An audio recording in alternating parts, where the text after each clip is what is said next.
La historia de las matemáticas.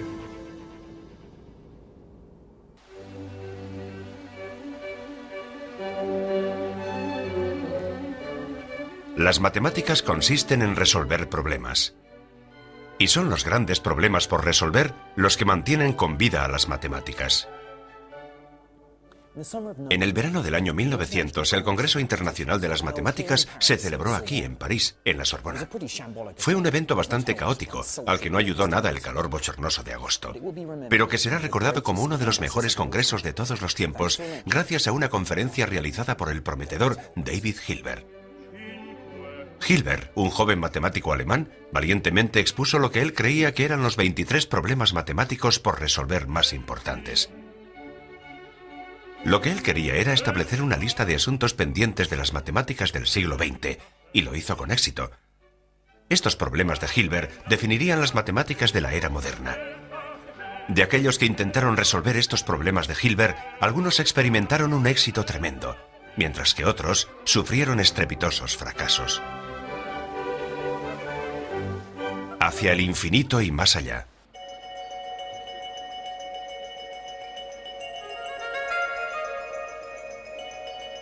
El primer problema de la lista de Hilbert salió de aquí, Halle, Alemania del Este. El gran matemático George Cantor pasó aquí su vida adulta, y es aquí donde se convirtió en la primera persona en entender de verdad el significado de infinito, y que le dio una dimensión matemática.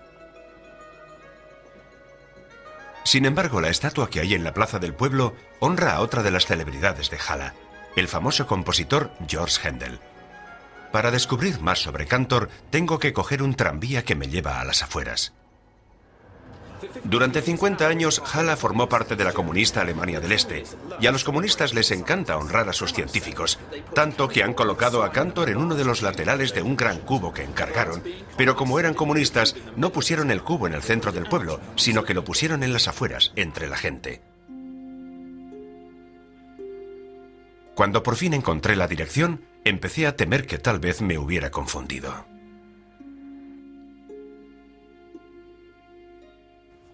Tengo que decir que este lugar no es el más apropiado para colocar la estatua de un matemático. Perdone. ¿Podría ayudarme? ¿Habla inglés? ¿No? ¿Es eso cierto? ¿Un cubo como ese?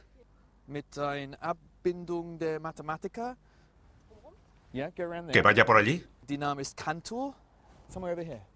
Ah, allí está. En realidad es mucho más grande de lo que pensaba. Creí que iba a ser de este tamaño. Ah, aquí está, en el lado oculto del cubo. Y aquí está el hombre, Cantor. De hecho, Cantor es uno de mis héroes más importantes. Creo que si tuviera que elegir algunos teoremas que me gustaría demostrar, creo que un par de los que demostró Cantor estarían en mi lista top 10. Y eso es porque antes que Cantor, nadie había entendido bien el concepto de infinito. Era un tema peliagudo que no parecía llegar a ninguna parte, pero Cantor demostró que la noción de infinito era perfectamente entendible. De hecho, no había solo un infinito, sino muchos infinitos. En primer lugar, Cantor cogió los números 1, 2, 3, 4 y en adelante, y se le ocurrió compararlos con un conjunto más pequeño, como 10, 20, 30, 40... Lo que demostró es que esos dos conjuntos de números infinitos tenían el mismo tamaño porque podemos emparejarlos, el 1 con el 10, el 2 con el 20, el 3 con el 30 y así en adelante. Por lo que ambos infinitos tenían el mismo tamaño. Pero ¿qué pasa con las fracciones? No hay que olvidar que entre dos números enteros cualesquiera hay infinitas fracciones. Así que seguramente el infinito de las fracciones es mayor que el infinito de los números enteros.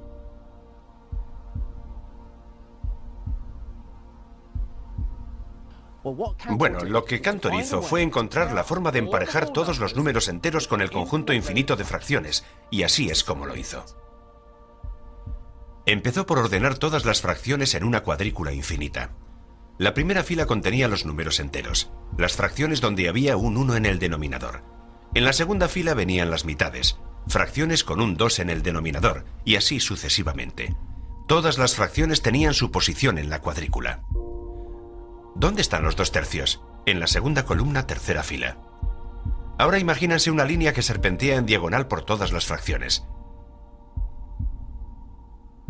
Si enderezamos esa línea, podemos hacer coincidir cada fracción con uno de los números enteros. Eso significa que el infinito de las fracciones es del mismo tipo que el infinito de los números enteros. Entonces puede que todos los infinitos tengan el mismo tamaño.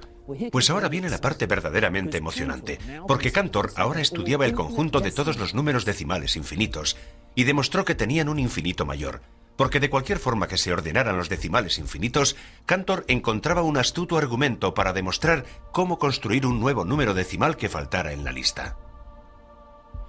De pronto el concepto de infinito se abría. Hay diferentes infinitos, algunos más grandes que otros. Fue un momento muy emocionante, ya que era como cuando el ser humano empezaba a entender y a contar cosas. Pero ahora las estaba contando de una manera diferente. Estaba contando infinitos. Se había abierto una puerta y ante nosotros surgían unas nuevas matemáticas. Pero eso nunca ayudó mucho a Cantor. Fui al cementerio de Halle, donde está enterrado Cantor, y donde había quedado con el profesor Joe Dowen. Él amablemente iba a hacer las conexiones entre las matemáticas de Cantor y su vida. Él era maníaco depresivo, y una de sus primeras crisis grandes fue en 1884. Pero con el cambio de siglo, las recaídas en esta enfermedad mental se hicieron cada vez más y más frecuentes. Mucha gente ha dado a entender que su enfermedad mental estaba relacionada con la naturaleza tan abstracta de las matemáticas con las que él trabajaba. Bueno, él estaba lidiando con la enfermedad, así que... ¿Pero puede que haya alguna conexión? Hay que decir que cuando empiezas a estudiar el infinito, a mí me satisfacen sus explicaciones, pero a medida que lo va complicando más y más, tengo que decir que me empiezo a poner nervioso. Es como... ¿qué pasa aquí? ¿A dónde quiere llegar? No llegaba muy lejos. Cantor acababa siempre por ingresar aquí, en el sanatorio de la universidad. No existía tratamiento para los maníaco-depresivos o para la paranoia que a menudo acompañaba a sus crisis. Aún así, la clínica era un buen lugar donde estar cómodo y tranquilo y donde Cantor encontraba la fortaleza mental para continuar con sus estudios del infinito. Otros matemáticos estaban molestos por las paradojas que provocaban los trabajos de Cantor. Curiosamente, eso era lo único que a Cantor no le preocupaba.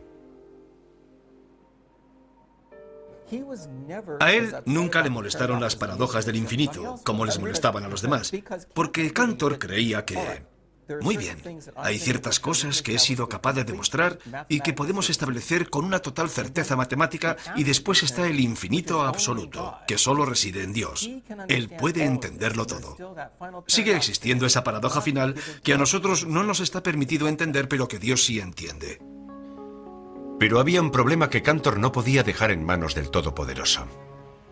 Un problema con el que estuvo luchando el resto de su vida y que acabó llamándose la hipótesis del continuo.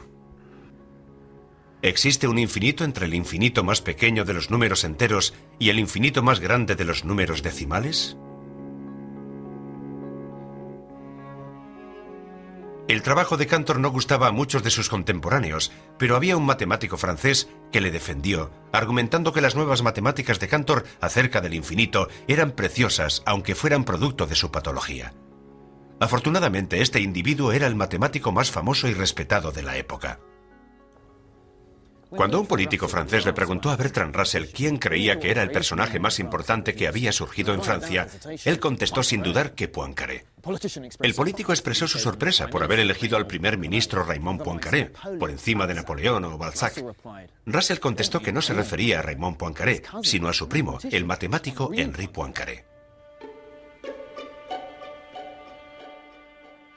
Henri Poincaré pasó gran parte de su vida en París, la ciudad que amaba a pesar de su clima incierto. En las últimas décadas del siglo XIX, París era el centro mundial de las matemáticas y Poincaré se convirtió en su luz de guía. Álgebra, geometría, análisis, era bueno en todo.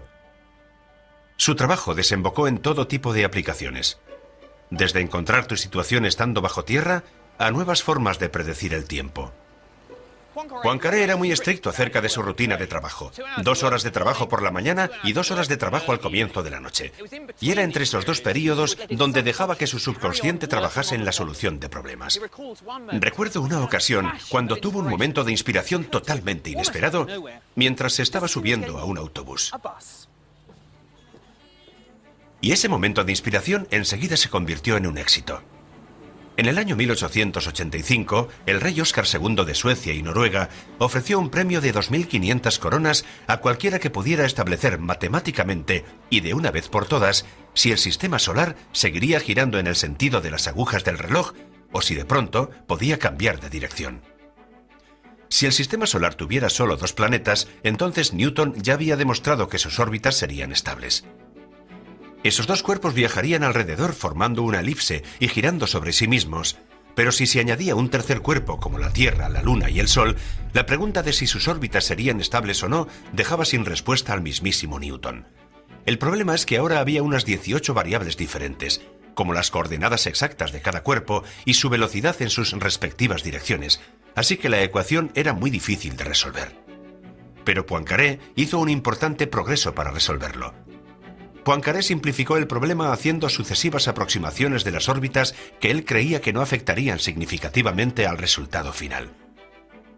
Aunque no pudo resolver el problema en su totalidad, sus ideas fueron lo suficientemente sofisticadas para ganar el premio. Desarrolló ese estupendo arsenal de técnicas matemáticas para intentar resolverlo. De hecho, el premio que ganó fue en realidad debido a dichas técnicas, más que por la resolución del problema en sí. Pero cuando el consejero científico del rey, Mittag Leffler, estaba preparando el texto de Poincaré para su publicación, uno de los editores encontró un problema. Poincaré descubrió que había cometido un error. Contrariamente a lo que había pensado inicialmente, incluso un pequeño cambio en las condiciones iniciales podía acabar produciendo órbitas muy diferentes.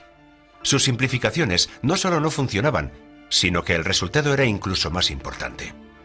Las órbitas que Poincaré había descubierto indirectamente condujeron a lo que hoy conocemos como la teoría del caos. Entendiendo las reglas matemáticas del caos, podemos explicar cómo las alas de una mariposa pueden producir pequeños cambios en la atmósfera que pueden acabar provocando un tornado o un huracán en el otro lado del mundo. Así que el gran tema del caos del siglo XX surgió de un error que Poincaré vio en el último momento. Sí, el ensayo había sido publicado en su forma original y estaba listo para salir. De hecho, Mittag Leffler había enviado copias a varias personas y se quedó petrificado cuando Poincaré le escribió y le dijo: «Páralo todo». Oh, Dios mío, es la peor pesadilla de un matemático. Sin duda, fue como: «Paren, paren». Sí, interrumpan la impresión. El haber confesado su error hizo que la reputación de Poincaré mejorara.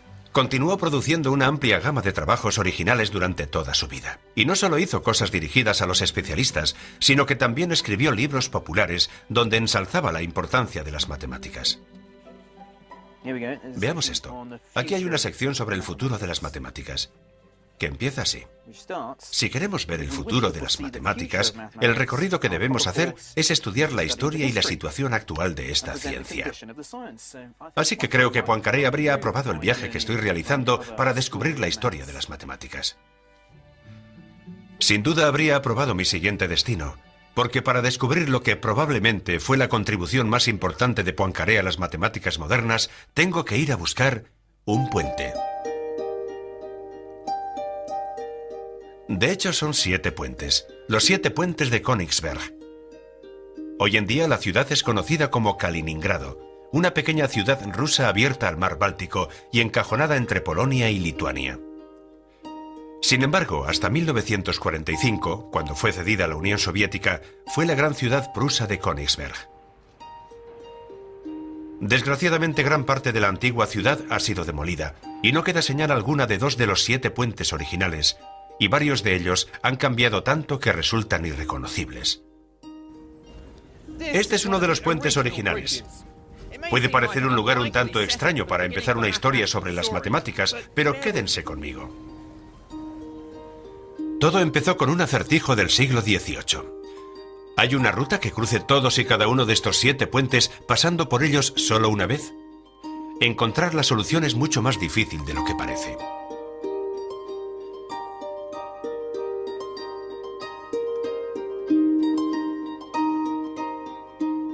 Finalmente fue resuelto por el gran matemático Leonhard Euler, quien en 1735 demostró que no era posible. No podía haber una ruta que no pasara al menos por uno de los puentes 2 veces. Resolvió el problema dando un salto conceptual. Se dio cuenta de que realmente no importaba la distancia que había entre estos puentes. Lo que realmente importaba era cómo estos puentes estaban conectados. Este es un problema de una nueva geometría de posición. Un problema de topología. Muchos de nosotros utilizamos la topología todos los días. Prácticamente todos los planos de metro del mundo están diseñados siguiendo los principios topológicos. No importa a qué distancia están unas estaciones de otras, sino cómo están conectadas. En Kaliningrado no hay metro, pero sí lo hay en la ciudad rusa más cercana, San Petersburgo. La topología de este mapa es bastante sencilla, pero tengo un problema con el ruso. ¿Me puede decir dónde...? ¿Qué problema tiene? Me gustaría saber qué estación era esta. Lo estaba leyendo al revés. Aunque la topología tiene su origen en los puentes de Königsberg, estaba en manos de Poincaré que el tema evolucionara hasta una nueva y poderosa manera de apreciar las formas. Algunas personas se refieren a la topología como la geometría doblada, porque en la topología, 2 formas son iguales si puedes que una se parezca a la otra doblándola o modificándola, pero sin cortarla. Por ejemplo, si yo cojo una pelota de fútbol o de rugby, topológicamente son iguales, porque una puede convertirse en la otra. De modo parecido, un rosco de pan y una taza de té son iguales, porque puede transfigurarse la una en la otra. Incluso formas más complejas se pueden transformar y simplificar desde el punto de vista topológico. Pero no hay manera de seguir deformando el rosco hasta convertirlo en una pelota. El agujero que tiene en el medio hace que estas 2 formas sean topológicamente diferentes. Poincaré conocía todas las superficies topológicamente bidimensionales posibles, pero en 1904 descubrió un nuevo problema topológico que no podía resolver. Imaginemos un universo plano de 2 dimensiones. Poincaré descubrió todas las formas posibles que pudiera tener ese universo. Podría ser un círculo, un rosco con un agujero, 2 agujeros o más agujeros, pero vivimos en un universo tridimensional. Así que, ¿cuáles podrían ser las formas posibles de ese universo? Ese problema se conoce como la conjetura de Poincaré. Fue por fin resuelto en el año 2008, aquí en San Petersburgo, gracias a un matemático ruso llamado Grisha Perelman. Su demostración es muy difícil de entender, incluso para un matemático. Perelman resolvió el problema vinculándolo a un área de las matemáticas completamente diferente. Para entender las formas, observó la dinámica del modo en que las cosas fluyen sobre dichas formas. El resultado fue una descripción de todas las maneras posibles en que un espacio tridimensional podía extenderse hasta dimensiones mayores. Me preguntaba si él mismo podría ayudarnos a desentrañar esta demostración tan intrincada, pero me han dicho que encontrar a Perelman es casi tan difícil como entender la solución. El estereotipo clásico de un matemático es un científico loco y excéntrico, pero creo que eso es un poco injusto. La mayoría de mis colegas son perfectamente normales. Bueno, lo bastante. Pero cuando se trata de Perelman no hay duda de que tiene un carácter bastante extraño.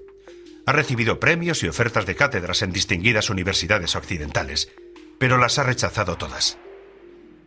Parece ser que recientemente ha abandonado las matemáticas por completo y se ha retirado a vivir casi como un ermitaño en esta modesta casa del Estado en compañía de su madre. No quiere hablar con los medios de comunicación, pero pensé que quizá quisiera hablar conmigo de matemático a matemático. Me equivoqué. Bueno, es interesante. Creo que ha desconectado el timbre. Probablemente demasiados periodistas han estado llamando a su timbre. He llamado al de un vecino y sí funcionaba, pero el suyo no. De alguna manera creo que son sus trabajos, sus matemáticas, las que hablan por sí mismas. No necesito conocer al matemático. Y en esta era del gran hermano y el gran dinero, creo que es muy noble que él disfrute demostrando teoremas y renunciando a los premios.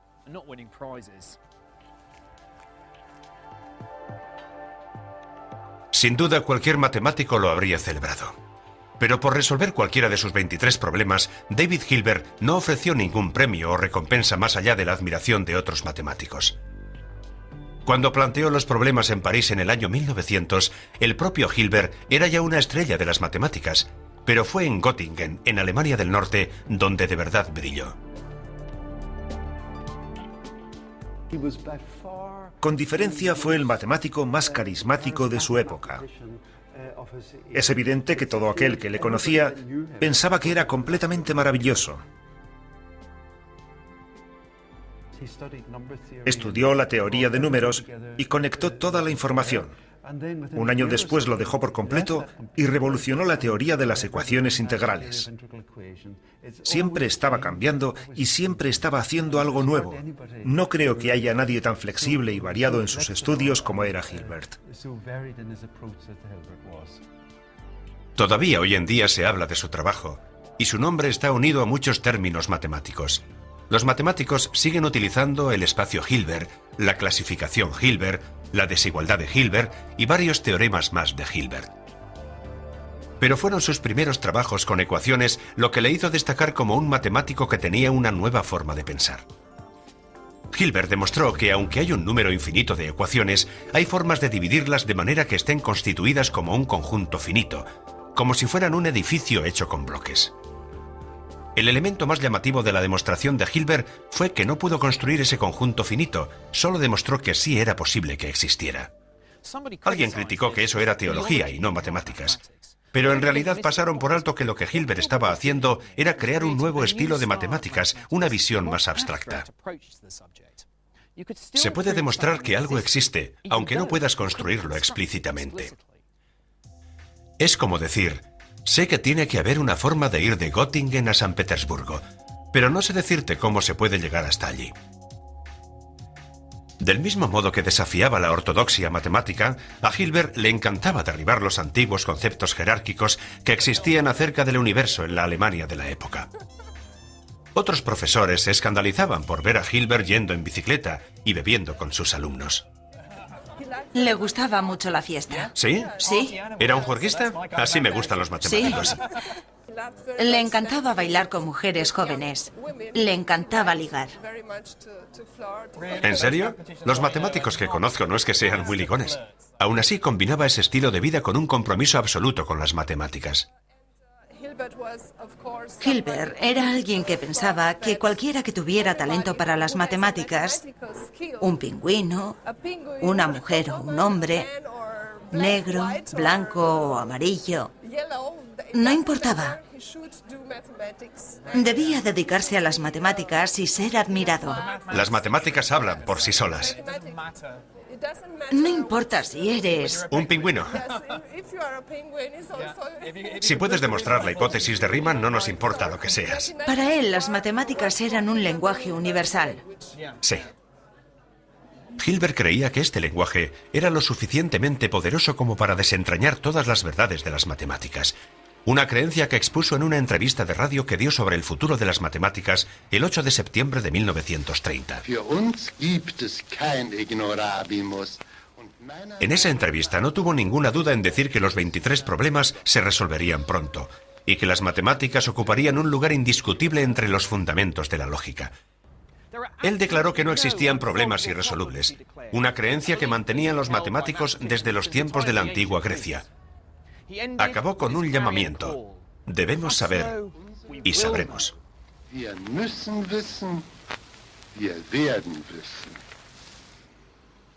Desafortunadamente para él, el día anterior en una conferencia científica que no fue considerada lo suficientemente importante para los medios de comunicación, otro matemático hizo añicos el sueño de Hilbert y sembró de incertidumbre el corazón de las matemáticas. El hombre responsable de destrozar la creencia de Hilbert fue el matemático austríaco Kurt Gödel.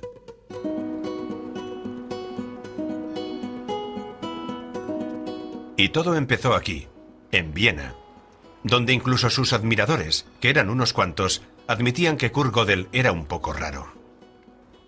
De niño era brillante, enfermizo y muy extraño. No podía parar de hacer preguntas, tanto que su familia le llamaba Herr Warum, el señor ¿por qué? Gödel vivió en Viena durante las décadas de los años 20 y 30, entre la caída del Imperio austrohúngaro y su anexión por parte de los nazis. Fue una época extraña, caótica y emocionante para vivir en la ciudad. Gödel estudió matemáticas en la Universidad de Viena.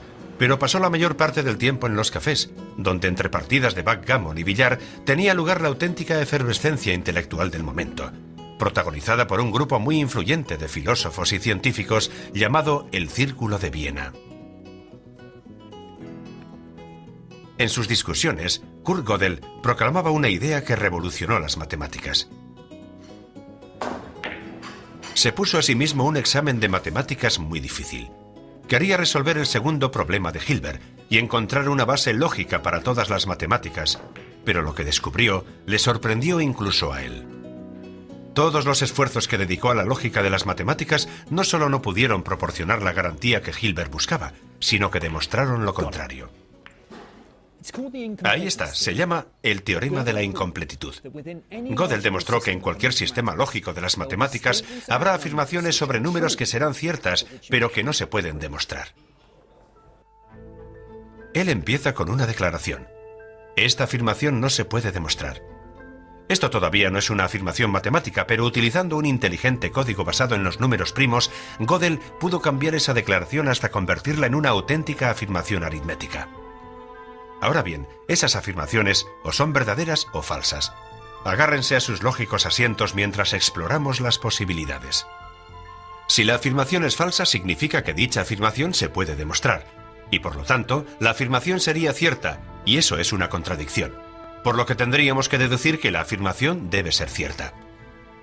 En otras palabras, aquí tenemos una afirmación matemática que es cierta, pero que no se puede demostrar. La demostración de Gödel provocó una crisis en las matemáticas. ¿Qué pasaría si, por ejemplo, estuvieras trabajando en la conjetura de Goldbach o en la hipótesis de Riemann y éstas resultaran ser ciertas pero no demostrables? Esto también provocó una crisis en Gödel. En el otoño de 1934 sufrió la primera de una serie de crisis nerviosas y tuvo que ser internado en un sanatorio. Se salvó gracias al amor de una buena mujer. Adele Limbersky era una bailarina de un local nocturno. Ella mantuvo a Gödel con vida. Un día ella y Gödel estaban caminando por estas escaleras y fueron atacados por unos matones nazis. Gödel no era judío, pero muchos de sus amigos en el Círculo de Viena sí lo eran. Adele acudió en su ayuda, pero eso solo fue un respiro fugaz para Gödel y sus matemáticas. Las matemáticas estaban a punto de morir en toda Austria y Alemania.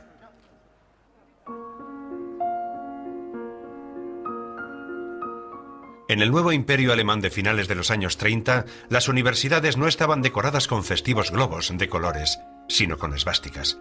Los nazis aprobaron una ley que permitía el despido de cualquier funcionario del Estado que no fuera ario. En Alemania, por aquel entonces y hoy en día también, los académicos eran funcionarios. Los matemáticos sufrieron más que la mayoría. En Alemania, unos 144 matemáticos perdieron su empleo. 14 de ellos se suicidaron o murieron en campos de concentración. Pero un brillante matemático consiguió mantenerse. David Hilbert consiguió ingeniárselas para ayudar a huir a algunos de sus alumnos más brillantes y durante un tiempo criticó el despido de sus colegas judíos. Pero no pasó mucho tiempo hasta que él también tuviera que guardar silencio. No está muy claro por qué él mismo no escapó o no protestó un poco más. Hacia el final de su vida cayó enfermo, así que puede que no tuviera el empuje necesario. Todo su entorno de matemáticos y científicos estaba huyendo del régimen nazi, hasta que solo quedó Hilbert como testigo de la destrucción de uno de los mejores centros matemáticos de todos los tiempos. David Hilbert murió en 1943. Solo 10 personas acudieron al funeral de uno de los matemáticos más famosos de su época. El dominio de Europa, el centro matemático durante más de 500 años, había terminado. Había llegado el momento de pasar la batuta matemática al nuevo mundo. Había llegado el momento para este lugar. En 1930 se creó en Princeton el Instituto para los Estudios Avanzados. La idea era reproducir en la Nueva Jersey rural la atmósfera académica de las universidades europeas. Pero para hacer eso era necesario atraer a los mejores, y no era necesario buscar muy lejos. Muchos de los matemáticos más brillantes estaban huyendo de los nazis y llegando a Estados Unidos. Personas como Hermann Weyl, cuyas investigaciones tuvieron una gran importancia para la física teórica, y John von Neumann, que desarrolló la teoría de juegos y fue uno de los pioneros en la ciencia informática. El instituto se convirtió rápidamente en el lugar perfecto para crear otro Göttingen entre los bosques. Un matemático en concreto hizo que el lugar fuera como su propia casa. Cada mañana Kurt Gödel se vestía con un traje de lino blanco y un sombrero fedora. Caminaba desde su casa por toda la calle Mercer hasta el instituto y de camino se paraba aquí, en el número 112, para recoger a su mejor amigo, otro exiliado europeo, Albert Einstein. Pero ni siquiera el relajado ambiente de Princeton pudo ayudar a Gödel a escapar de sus demonios. Einstein siempre estaba riéndose. Describía a Princeton como una evasión al paraíso. Pero Gödel, mucho más joven que él, se fue transformando poco a poco en alguien solemne y pesimista. Lentamente su pesimismo se convirtió en paranoia y pasaba cada vez menos tiempo con sus compañeros matemáticos de Princeton. En su lugar prefería venir aquí, a la playa, estar cerca del océano, caminar solo y pensar en los trabajos del gran matemático alemán Leibniz. Pero Gödel se estaba hundiendo en su propio mundo interior. Paradójicamente, su influencia en las matemáticas americanas iba siendo cada vez más y más fuerte, y un joven matemático de la costa de Nueva Jersey aceptó encantado algunos de los retos que propuso.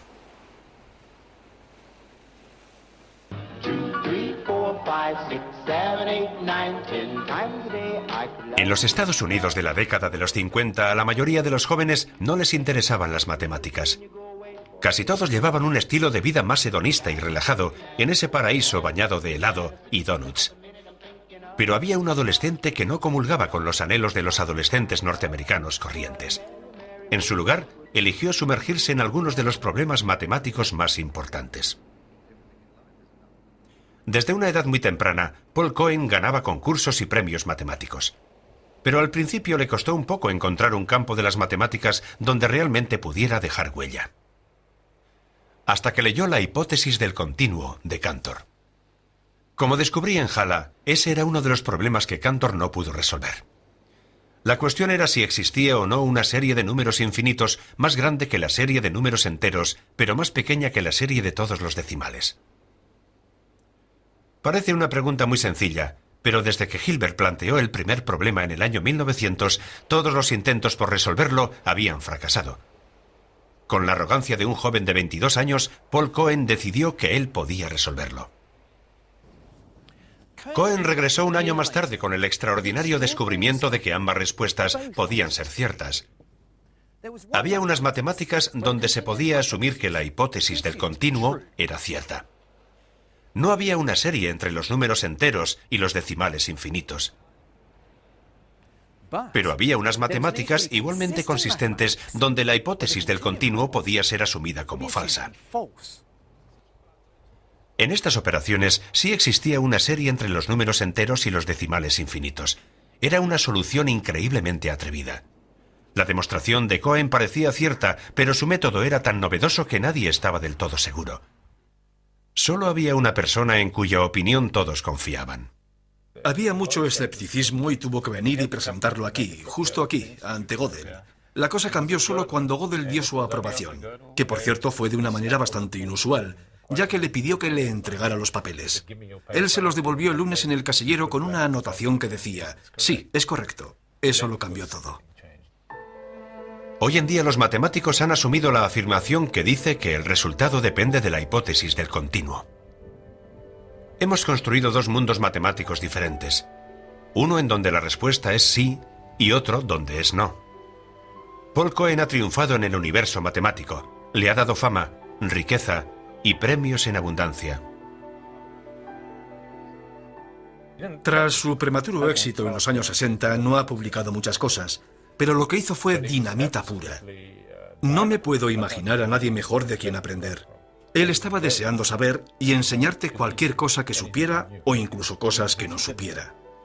Con la confianza que consiguió al resolver el primer problema de Hilbert a mediados de los años 60, Cohen se dispuso a resolver el problema de Hilbert más importante de todos, el octavo problema, la hipótesis de Riemann. Cuando murió en California en el año 2007, 40 años más tarde, seguía intentándolo.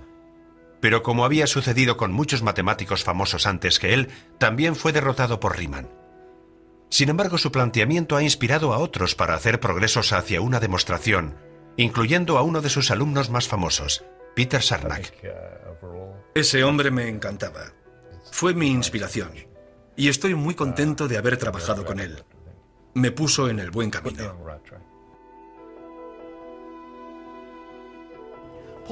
Paul Cohen es un buen ejemplo del éxito del sueño americano. Era la segunda generación de inmigrantes judíos y se convirtió en un catedrático norteamericano de primera fila. Pero yo no diría que sus matemáticas fueran un producto exclusivamente americano. Cohen estaba tan obsesionado con ese problema que lo hubiera solucionado fuese cual fuese su entorno. Paul Cohen lo tuvo todo relativamente fácil. Pero hubo otro gran matemático norteamericano de la década de los 60 que tuvo que luchar mucho más para provocar un impacto. Ni más ni menos porque era mujer. En la historia de las matemáticas, casi todos los buenos matemáticos han sido hombres. Pero ha habido algunas excepciones. Tenemos, por ejemplo, a la rusa Sofía Kovalevskaya, que en 1899 en Estocolmo llegó a ser la primera catedrática de matemáticas y ganó un galardón francés en matemáticas muy prestigioso. Y después, Emmy Noether, un algebrista con talento que huyó a Estados Unidos escapando de los nazis, pero que murió antes de descubrir todo su potencial. Y luego estaba la mujer por la que estoy cruzando los Estados Unidos, Julia Robinson, la primera mujer en ser elegida presidente de la Sociedad Norteamericana de Matemáticas.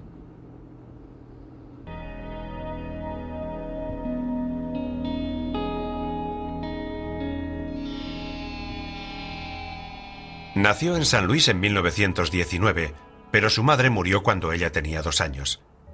Ella y su hermana Constance se fueron a vivir con su abuela a una pequeña población del desierto, cerca de Phoenix, Arizona. Julia Robinson creció por aquí. Tengo una foto que nos muestra su casa en los años 30 y no hay casi nada alrededor, más que las montañas que parecen iguales a esas que hay ahí, así que creo que debió de vivir por esta zona. Julia creció siendo una niña tímida y enfermiza, que cuando tuvo 7 años pasó un año en la cama debido a la escarlatina. Su mala salud persistió durante toda su infancia e incluso le advirtieron de que no pasaría de los 40 años. Pero desde el principio tuvo una habilidad innata para las matemáticas. Pasaba el tiempo bajo la sombra de los cactus de Arizona, jugando a interminables juegos de cuentas con pequeñas piedras. Esa temprana búsqueda de patrones le provocó un interés y un amor por los números que le duraría el resto de su vida. Pero a pesar de mostrar desde su infancia un gran talento, tuvo que luchar constantemente en el colegio y en la universidad simplemente para que le dejaran estudiar matemáticas. Cuando era adolescente, era la única chica en la clase de matemáticas y tuvo muy poco apoyo. Así que la joven Julia tuvo que buscar estímulos intelectuales en otra parte. A Julia le encantaba escuchar un programa de radio que se llamaba El Explorador de la Universidad, y el capítulo 53 trataba sobre las matemáticas. El presentador describía cómo había descubierto que, a pesar de su lenguaje esotérico y su misteriosa naturaleza, los matemáticos eran las criaturas más interesantes e inspiradoras. Por primera vez, Julia descubrió que había matemáticos, no solo profesores de matemáticas, que existía un mundo de las matemáticas por ahí y que ella quería formar parte de él. La puerta hacia ese mundo se abriría aquí, en la Universidad de California, en Berkeley, cerca de San Francisco. Ella estaba completamente obsesionada con que quería ir a Berkeley. Bueno, a Berkeley no, a cualquier lugar donde hubiera matemáticos. En Berkeley, desde luego, había matemáticos, incluido un teórico de los números llamado Raphael Robinson. En sus frecuentes paseos alrededor del campus, descubrieron que compartían algo más que su pasión por las matemáticas. Se casaron en 1952. Julia se doctoró y se dispuso a realizar lo que sería el trabajo de su vida, el 10º problema de Hilbert. Pensaba en ello todo el tiempo. Me decía que no quería morirse sin conocer la respuesta y se convirtió en toda una obsesión. La obsesión de Julia la han compartido muchos matemáticos desde que Hilbert planteó el problema por primera vez en el año 1900. El 10º problema preguntaba si existía algún método universal que pudiera decir si cualquier ecuación tenía una solución con números enteros o no. Nadie había sido capaz de resolverlo. De hecho, el pensamiento general era que semejante método universal no era posible. ¿Cómo demonios se podía demostrar que por muy ingenioso que fueras, nunca ibas a descubrir ese método? Con la ayuda de sus colegas, Julia desarrolló lo que se conoce como la hipótesis de Robinson. En ella se argumentaba que para demostrar que ese método no existía, lo único que había que hacer era preparar una ecuación cuya solución fuese una serie concreta de números. Esa serie de números tenía que ir creciendo exponencialmente, como en potencias de 2, y de alguna manera tener cabida en las ecuaciones que eran el meollo del problema de Hilbert. Aunque lo intentó con toda su alma, Robinson no pudo encontrar esa serie. Para resolver de una vez por todas el 10º problema, hacía falta que entrara en juego una inspiración fresca, y esta estaba a 8.000 kilómetros de distancia, en San Petersburgo, en Rusia. Desde que el gran Leonhard Euler se estableció aquí en el siglo XVIII, la ciudad ha sido famosa por sus matemáticas y sus matemáticos. Aquí, en el Instituto Stekloy, algunos de los matemáticos más brillantes del mundo han desarrollado sus teoremas y conjeturas. Esta mañana uno de ellos está impartiendo un seminario muy especial. Es difícil de entender, aunque hables ruso, y desgraciadamente yo no lo hablo. Pero hacia la mitad hacemos una pausa para descansar antes de la última hora. En los seminarios hay una especie de norma en donde el primer tercio es para todo el mundo, el segundo tercio es para los expertos y el último tercio es para el propio conferenciante. Y eso es lo que viene ahora. El ponente es Yuri Matyashevich y está explicando su último trabajo, que por supuesto es la hipótesis de Riemann. Cuando en 1965 era un joven y brillante graduado, el tutor de Yuri le sugirió que probara a resolver uno de los problemas de Hilbert, el que había preocupado tanto a Julia Robinson, el 10º. Era el momento cumbre de la Guerra Fría. Puede que Matyashevich tuviera éxito en el nombre de Rusia, donde Julia y sus compañeros matemáticos norteamericanos fracasaron. Al principio no me gustó el enfoque. El planteamiento me parecía un tanto extraño, artificial, pero tras un tiempo entendí que era bastante natural y después entendí que ella había tenido una idea estupenda e intenté desarrollarla un poco más. Y en enero de 1970 encontró la pieza fundamental de este rompecabezas. Vio cómo reproducir la famosa secuencia numérica Fibonacci utilizando ecuaciones que estaban en el meollo de los problemas de Hilbert. Trabajando sobre los estudios de Julia y sus colegas, resolvió el 10º problema. Solo tenía 22 años. A la primera persona a quien se lo quería decir era a la mujer a la que tanto debía. No me contestaron, así que pensé que se había perdido en el correo, algo bastante habitual en la era soviética. En California, Julia había oído rumores a través de la comunidad matemática de que el problema había sido resuelto y ella misma se puso en contacto con Yuri. Ella le dijo, solo tenía que esperar a que usted creciera para dar con la respuesta, porque ella había empezado a trabajar en 1948. Cuando Yuri era solo un bebé. Y él contestó dándole las gracias y diciéndole que el mérito era igualmente suyo.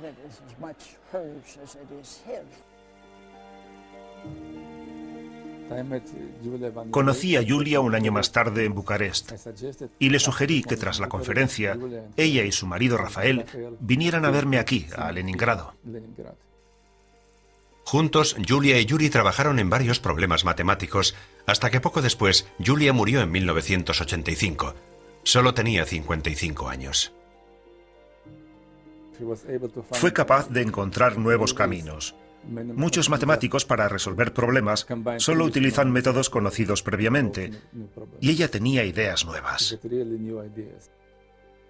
Aunque Julia Robinson demostró que no existía un método universal para resolver todas las ecuaciones de los números enteros, los matemáticos seguían interesados en descubrir métodos para resolver tipos especiales de ecuaciones. Fue en Francia, a principios del siglo XIX, en una de las historias más extraordinarias de la historia de las matemáticas, donde se desarrollaron métodos para entender por qué ciertas ecuaciones se podían resolver y por qué otras no.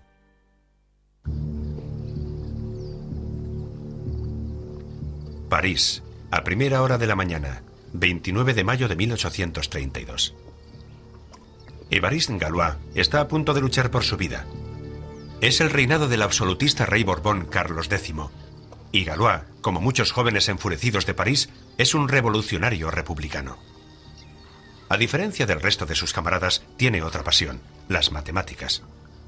Acaba de pasar 4 meses en prisión y tras una misteriosa sucesión de amores no correspondidos, es retado a un duelo. Se había pasado la noche anterior en vela perfeccionando un lenguaje matemático que había desarrollado. Galois creía que las matemáticas no deberían ser el estudio de un número y su forma, sino el estudio de la estructura. Puede que siguiera pensando en sus matemáticas. Solo se disparó un disparo aquella mañana. Galois murió al día siguiente con solo 20 años. Fue una de las mayores pérdidas de las matemáticas. Hasta principios del siglo XX, Galois no fue completamente valorado y sus ideas llevadas a cabo.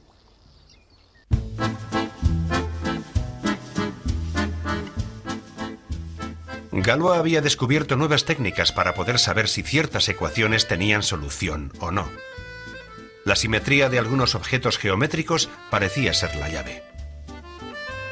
Su idea de utilizar la geometría para analizar las ecuaciones sería adoptada en los años 20 por otro matemático parisino, André Weil.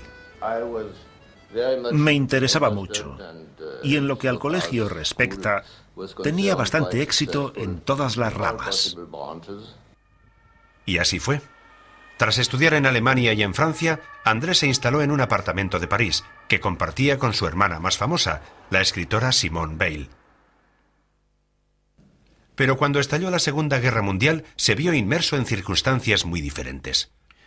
Eludió alistarse huyendo a Finlandia, donde casi fue ejecutado por ser un espía ruso. Cuando regresó a Francia fue encarcelado en Rouen, a la espera de juicio por deserción. En el juicio, el juez le dio a elegir, o 5 años en prisión o servir en una unidad de combate. Eligió alistarse en el ejército francés. Una elección afortunada porque unos meses más tarde, cuando llegaron los alemanes, mataron a todos los reclusos.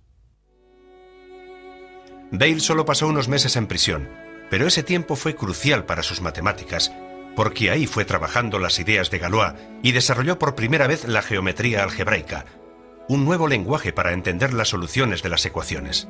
Galois había demostrado cómo las nuevas estructuras matemáticas podían utilizarse para desvelar los secretos que se escondían en las ecuaciones. El trabajo de Weil le condujo hasta teoremas que se conectaban con la teoría de números, el álgebra, la geometría y la topología. Teoremas que constituyen uno de los grandes logros de las matemáticas modernas.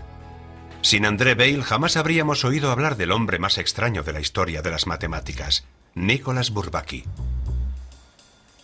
No existen fotografías de Bourbaki, pero sabemos que nació en este café, en el barrio latino en 1934, cuando era un café auténtico, el Café Cupelar, y no el local de comida rápida que es ahora. Y al final de la calle me encuentro con un experto en Bourbaki, David Uban. He de decir que cuando era estudiante me asusté bastante cuando fui a la biblioteca y vi que este tipo, Bourbaki, había escrito tantos libros. Unos 30 o 40 en total, de análisis, geometría, de topología. Todo eran nuevos fundamentos. Prácticamente cualquiera que haya estudiado matemáticas en serio, en cualquier lugar del mundo en la década de los 50, 60 y 70, habrá leído a Nicolas Bourbaki. Y también he oído que solicitó ser miembro de la Sociedad Norteamericana de Matemáticas. En ese momento se le denegó. ¿En serio? Alegando que él no existía. Los americanos tenían razón. Nicolas Bourbaki no existía ni nunca lo ha hecho. De hecho, Bourbaki es el seudónimo que le dieron a un grupo de matemáticos franceses liderado por André Weil, que decidió escribir un informe coherente sobre las matemáticas del siglo XX. La mayoría de las veces, a los matemáticos les gusta firmar los teoremas con su nombre auténtico, pero los objetivos del proyecto del grupo Bourbaki superaban cualquier deseo de gloria personal.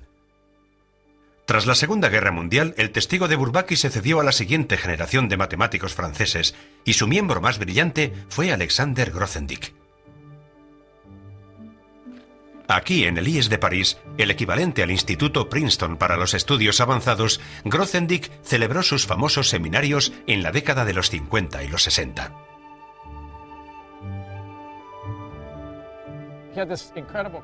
Tenía un carisma increíble y tenía esa asombrosa habilidad de ver a una persona joven y saber de inmediato ¿qué contribución podía hacer esa persona a la visión tan especial que él tenía de cómo podían ser las matemáticas? Y esa visión le permitía superar algunas ideas muy difíciles.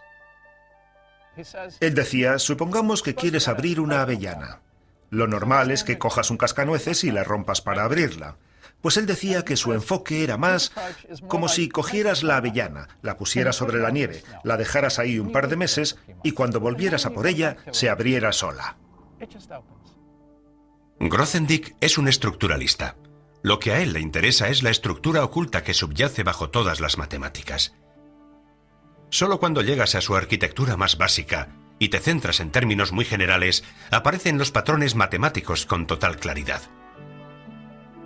Grothendieck produjo un nuevo y poderoso lenguaje para apreciar las estructuras de una forma diferente.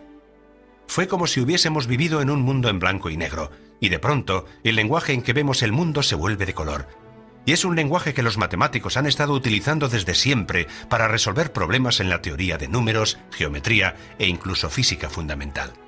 Pero a finales de la década de los 60, Grothendieck decidió darle la espalda a las matemáticas cuando descubrió la política.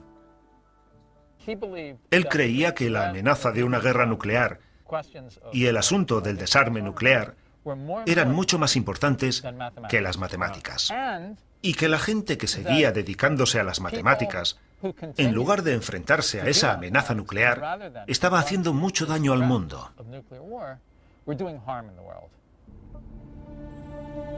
Grothendieck decidió abandonar París y mudarse al sur de Francia, donde se había criado.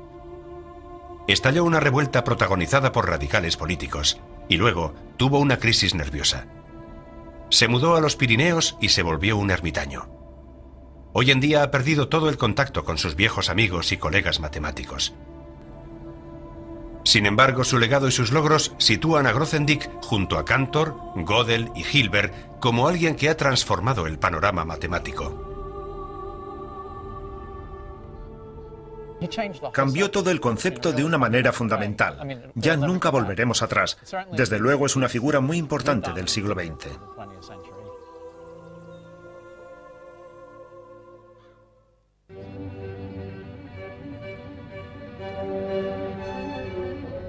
He vuelto a Inglaterra pensando en otra persona esencial del siglo XX, la persona que lo empezó todo, David Hilbert. De los 23 problemas que Hilbert planteó a los matemáticos en el año 1900, la gran mayoría han sido resueltos. Sin embargo, hay una gran excepción, la hipótesis Riemann. El octavo problema de la lista de Hilbert sigue siendo el santo grial de las matemáticas. La conferencia de Hilbert inspiró a toda una generación de matemáticos para perseguir sus sueños.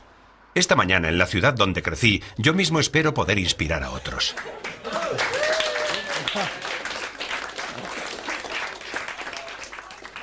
Gracias. Mi nombre es Marcus Di Sautoy y soy profesor de matemáticas al final de la calle, en la Universidad de Oxford. De hecho, fue en este colegio, en esta misma clase, donde descubrí mi amor por las matemáticas. Y ese amor por las matemáticas que adquirí aquí en mi instituto me sigue motivando. Me encanta resolver problemas. Hay muchísimos problemas de los que podría hablar, pero he elegido hablarles de mi favorito. Creo que un matemático es un buscador de pautas, y eso es lo que en realidad intentan encontrar los matemáticos. Y cuando las encontramos, intentamos comprenderlas y estructurarlas. Entender la lógica para explicar cómo funciona el mundo que nos rodea, y eso es en realidad el núcleo de la hipótesis Riemann. ¿Hay algún patrón entre estos números que me pueda ayudar a saber cuál va a ser el siguiente número? ¿Cuál va después del 31? ¿Cómo puedo saberlo? Por supuesto, estos números son los números primos, los pilares de las matemáticas. La hipótesis Riemann, una conjetura sobre la distribución de los números primos, va al corazón de nuestro asunto. ¿Por qué demonios hay alguien interesado en los números primos? ¿Por qué al ejército le interesan los números primos? ¿Porque se utilizan para encriptar? Exacto. Estudio esto porque creo que es realmente bonito y elegante, pero de hecho hay mucha gente a la que le interesan estos números por sus funciones prácticas. Lo más extraño es que cuanto más abstractas y complicadas sean las matemáticas, más utilidad parecen tener en el mundo real. Ahora las matemáticas dominan todos los aspectos de nuestra vida. Cada vez que encendemos la televisión, encendemos un ordenador, pagamos con una tarjeta de crédito. Ahora mismo hay $1 millón para quien pueda resolver la hipótesis Riemann, pero hay más en juego que eso. Cualquiera que demuestre este teorema será recordado para siempre. Estará en ese tablero, junto a todos esos matemáticos. Y eso será porque la hipótesis Riemann es la piedra angular de las matemáticas. Miles de teoremas dependen de que sea verdad. Muy pocos matemáticos creen que no sea cierta. Pero las matemáticas se basan en la demostración, y hasta que no podamos demostrarlo, seguirá existiendo la sombra de la duda. Las matemáticas han ido creciendo a partir de esa pasión para librarse de las dudas. Eso es lo que he aprendido en este viaje a través de la historia de las matemáticas. Matemáticos como Arquímedes, Al-Khwarizmi, Gauss y Grothendieck se sintieron atraídos por entender la manera precisa en que se comportaban los números y el espacio. Matemáticas en acción. Eso es precioso, sí, muy bonito. Utilizando el lenguaje de las matemáticas, nos han contado historias que están tan vivas hoy en día como cuando fueron contadas por primera vez. En el Mediterráneo descubrí los orígenes de la geometría. Los matemáticos y filósofos acudieron en masa a Alejandría animados por su sed de conocimiento y su búsqueda de la grandiosidad.